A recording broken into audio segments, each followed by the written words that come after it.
Reality of world میں خوش آمدید دوستو، ایران کا اسلامی انقلاب امام خمینی کی قیادت میں شروع ہونے والی سب سے بڑی عوامی تحریک کے نتیجے میں سن 1989 میں کامیاب ہوا، جس سے ایران میں بادشاہی حکومت کا خاتمہ اور اسلامی جمہوریہ قائم ہوئی۔ اس انقلاب کے نتیجے میں جو شیعہ مراجع تقلید کی سربراہی میں شروع اور کامیاب ہوا، ایران میں اسلامی اور شیعہ طرز تفکر پر مبنی حکومت قائم ہوئی۔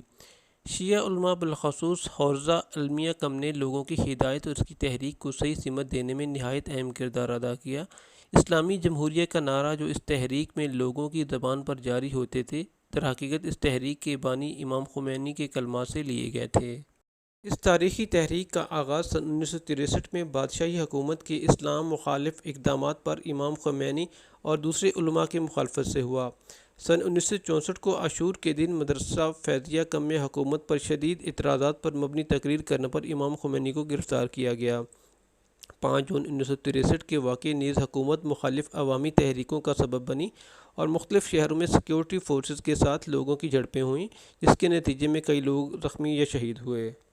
پارلیمنٹ میں پاس ہونے والے اسلام مخالف قانون، جس کے تحت نو منتخب اراکین اسمبلی کے لیے مسلمان ہونے کی شرط ختم کر دی گئی تھی، پر اعتراض کرنے کے جرم میں 4 نومبر 1963 میں امام خمینی کو جلاوطن کر کے ترکی اور اس کے بعد عراق کے شہر نجف بھیج دیے گئے۔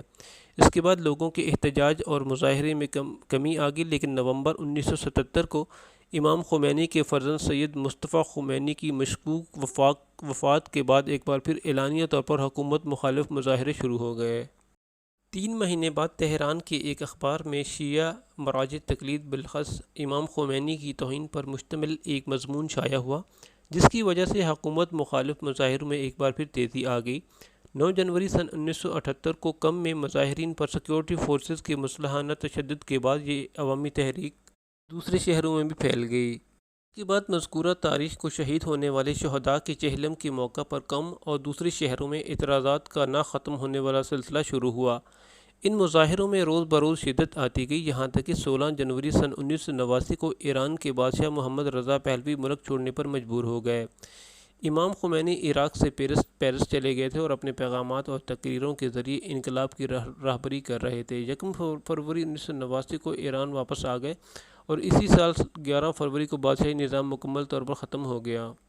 دوسری انقلابات میں بھی انقلاب کا عوامی ہونا دکھائی دیتا ہے، لیکن انقلابی اسلامی ایران میں یہ صفت زیادہ آشکار اور نمایاں ہے۔ اس انقلاب میں زیادہ تر لوگ میدان میں آئے اور شاہی حکومت کی سرنگوئی اور اسلامی نظام کی برقراری کا مطالبہ کیا۔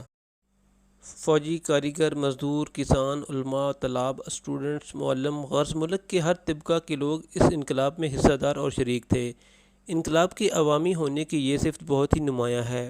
دوسرے انقلابات میں زیادہ تر فوجیوں اور پارٹیوں کا ہاتھ رہا ہے، جنہوں نے مسلحانہ جنگ کر کے کام کو تمام کیا اور عوام نے ان کی حمایت کی ہے، لیکن اس انقلاب میں سارے لوگ شریک رہے ہیں اور پورے ملک میں پوری قوت کے ساتھ رضا شاہ پہلوی کے مقابلہ کیا۔ ایرانی انقلاب کی سب سے پہلی شرط اسلام ہے اور یہ اس کی طرز تفکر، ماہیت اور اغراض و مقاصد کی وجہ سے ہے۔ اس انقلاب کے راہبر ایک روحانی تھے جو مرجعیت دینی کے منصب پر تھے۔ اس کی تنظیم و ترتیب حوزہ علمیہ دینی کے 1000 سالہ مرکزی ادارہ کے ذریعے ہوئی۔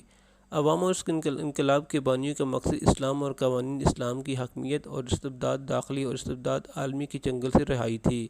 لہٰذا شرائط انقلاب ایران میں دین اسلام کی اساسی نقش کی وجہ سے یہ انقلاب صفت اسلامی سے منصف ہوا۔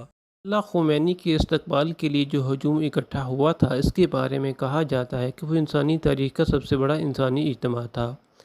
ایران میں اسلامی جمہوریہ قائم ہو گئی، جو آگے چل کر مغربی دنیا کے بڑے مخالفوں میں سے ایک ثابت ہوئی۔